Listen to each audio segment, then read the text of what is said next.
Want to help support the channel? Then why not check out the merch that's available from the links below in the description. Help out the channel and get more phenomenal stuff for yourself. And now with that, let's jump straight into the video. Hey Ranger Nation, welcome back to another video, and today I kind of really wanted to talk about what if we got an 18+ Ranger series. Now, we don't know what Jonathan Entwistle's version is going to be like or what they're going to do, but after watching the Kira Major spin-off, I was really impressed with how they made it, and I do think Power Rangers could do it. Now, I know I've talked about this in the past, but I think that if it's done kind of tastefully, it can be done. And after watching this spin-off, I do generally think that if Toei could do it, I definitely think Power Rangers could do it. Now, we've seen other fan projects such as Unworthy, Legend of the White Dragon, and if Hasbro sat down with a writing team or with Netflix and seen how they've done theirs or how they could make something like that in the future, I do generally think that probably in the next couple of years we will see this for the older generation of fans like myself, which will definitely not be for kids. Now, when watching the Udana spin-off, the main thing that we see, that the only time that you see a Sentai warrior in this is at the very beginning. I think it's Kira Major Red, and you know, he's basically playing a game and you don't know it. Now, if you've not seen this spin-off, go check out my review. I've talked about this. I think it is a really good one. But if you've not seen that, basically this is all about Udana, who has come back from the from limbo and is basically takes over the body of a young girl, where she drains the life force of this person, and thus therefore they get kind of entwined in this whole kind of like corrupt police thing. So it's kind of really interesting, and Udana learns about all the emotions of being human, and thus therefore gets sent back to normal. Again, check out the review where I kind of go more in depth on this. Now, the storyline for this entire thing is, it's not about the Super Sentai, it's about the kind of what you'd see, like you see Jackie Chan in this. I didn't realize Jackie Chan was in this one completely, but dear God, and you know, the fact that he gets killed off, and you know, there's a lot more blood in this, and the whole kind of the whole kind of police corruption and the harvesting of organs, like human organs that is completely out of kind of topic. And I think we could have Power Rangers do this, where you could have a unique storyline that would go with it, and that would be very different. We know that the Power Ranger audience has changed. We know that majority of it are still the adult fans who watched it when they were children, from Mighty Morphin all the way to now, where some people have dropped off and some people haven't. If you wanted to bring a new audience to the Power Rangers like highlight, then something like this would work, because a lot of time they think that it's all spandex and, you know, kooky 90s references, and that's mainly it. We've seen the Lightning Collection. We know that the majority of that isn't aimed at kids. It's aimed at myself as well as other collectors. And also you have the comic books, which again, it's for everyone, but it's mainly again for the adults who watched it when growing up. And I think this is fine. So why not make a series that is dedicated to the fans from the beginning? We know that they're doing this with Jonathan Entwistle, so again, this could be the best time for it. And you see, like any sort of promotional stuff for Power Rangers, you know, the Macy's Day Balloon, it's always the red MMPR Ranger, where I kind of think that if you were generally having this in, like, you know, to bring more people in, you would obviously have the newer one, like, you know, so if it's like kids would remember their first Red Ranger that they loved, or that each time that the Red Ranger of that series would be the face of the logo. I generally think it's the Lightning Bolt. That to me is like, when I see that, I think of Power Rangers.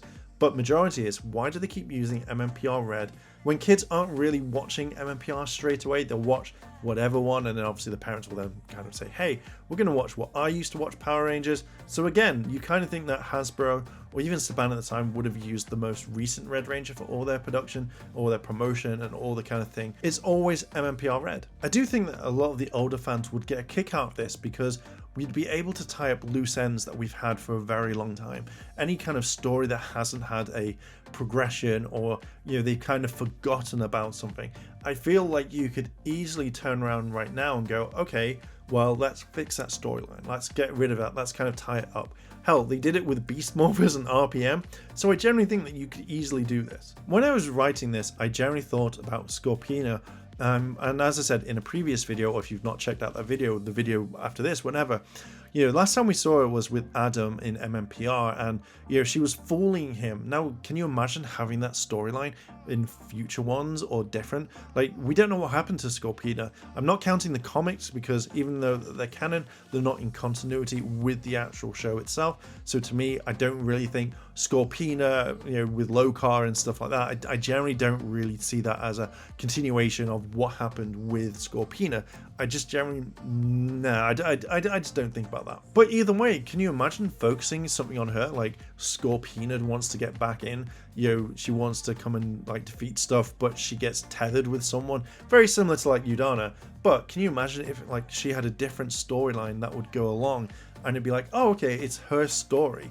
I think that would work really well in my eyes. Now, at the time of writing this video, I know that obviously Jonathan Entwistle and Hasbro are now expanding the universe with Power Rangers, and it's going to be multiversal thing, the Rangerverse. It's going to happen. So when I wrote this, it's completely different. But either way, like, Hasbro could expand things with a universe and make something a little bit different. Now, if you were to ask me a year ago if Toei could do something like Udana, I would have probably laughed and gone, no, just no. But seeing this, I think it works really, really well, and I would love to see them do stuff much more in the future, like other Sentais. I think that would be kind of cool. Something like maybe from Zenkaija, maybe Lupin versus Pataranger, something like that would work in my eyes to see something a bit more adult. I think that Power Rangers has a huge library of characters that they've not used, or they've fallen off the grid, or they don't know what to do with, and I feel like with these sorts of stories, you're able to kind of move forward and focus on them. We have the whole thing where everything has to be from the next season and next season, but could you imagine bringing back something from like Lightspeed Rescue, or from say Operation Overdrive or Mystic Force? You could easily focus on these things and make shows around this, even if they're one-off specials, because they could literally bring it in, or make it a mini series. Here's part 1 to 4, and work it around. I think this would be a time where Hasbro have to kind of maybe not think about the whole little like, oh, we can't have this, we can't have that. If Sentai can do it, I think Power Rangers could easily do it. Other TV shows have done this. WandaVision from the Marvel Universe, even when they have like, Falcon and the Winter Soldier and stuff, where you could easily incorporate little things. Like you can have Scorpina, as I've mentioned, Zenaku, what happened with him all the way through. I'm hoping that suit still survived, but still, you could bring this in for people to enjoy, and people would lap it up, especially with the way that Marvel's done it with their TV shows, how DC have done it with theirs. Again, this would be a very simple thing to do. Look at how the comics are doing right now. They're killing it. People are loving the comics. You had stuff with Shattered Grid, Beyond the Grid. You've had the current Eltarian war that's going on. You've had one-offs with the Phantom Ranger, Astromina, and Ecliptor. You have all these things that are working. So people are enjoying it. Look at how many of these comics are selling. Like, I mean, apart from me, who buys pretty much every single one. But look how much like their sales are for that one. Are people enjoying it as much as they say? Yes. Look at reviews. Look at people talking about online. So if those stories are doing well, and again, the way that I see it, they're not geared for kids, I feel like you could do so much more with it. Now, if all of this bombed and it didn't work, I wouldn't give Hasbro any kind of grief for this. It depends on how they did it though. I think that's the main point. But I wouldn't give them any major big grief because they tried something new. If it worked, it worked. If it didn't, it didn't. And that's fine. I know you could probably say, again, this is quickly going off script. I know you could probably say that, the 2017 film, was that sort of thing, but it didn't work. But the main problem with that is it wasn't Power Rangers in my eyes. It didn't do what it said on the tin, and it was very kind of weird, as well as it wasn't what we were kind of used to, and that's sometimes fine. But when you have the show Power Rangers or the movie Power Rangers, and they don't morph until like the last 10 minutes, then it doesn't feel like it, and they tried something that failed. But looking at the mistakes they did there, they could easily change it. But that's how I kind of see it. So I'm gonna leave it there. I think I've said pretty much most of the stuff and probably repeated myself multiple times, but yeah, I'm gonna kind of leave it there. What do you think? Do you think that could they do something like Udana, the spin-off from Kira Major, or do you feel like they could do their own thing? What would you like to see? Let me know down below in the comments. And while you're down there, hit the like button, hit subscribe, as well as that cheeky notification bell to be notified when more videos drop. And why not check out the merchandise that we have on the store? With that, I'm going to leave it there. Thank you very much for watching, and I'll catch you in the next video. チャンネルをサポートしてくれてありがとうございます。チャンネル登録、高評価お願いします。以下のリンクから商品を入手することができます。